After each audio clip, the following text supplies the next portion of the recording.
I've decided not to confuse you too much. However, what you see in front of you is this equilateral triangle I've been referencing. So if you take each point of this triangle and make one ethos, pathos, and logos, if you overexert one of those elements, clearly it's going to throw off the equilateral nature or degree of the triangle, right?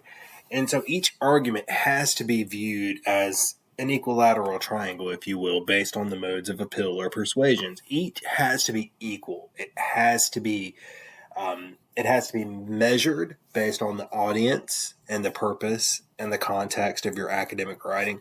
But they all have to be equal. It can't be overly emotional. It can't be overly data driven. It can't be overly superfluous logically if it doesn't provide all the details necessary. And so it's a balance, and that's the art form of academic writing. We have to measure these things. That's the challenge of pre-writing in the academic writing process. It's not only narrowing your idea or generating your idea.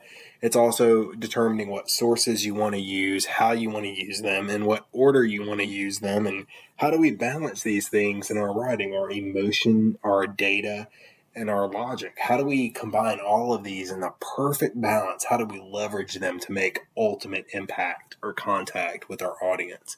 And that's something that takes practice. It won't happen overnight. But I'll just present this to you. You can see it, and you can see that context is the circle that kind of encompasses the entire situation. The context are all of the details, both inside and out, that can affect the transmission of your message.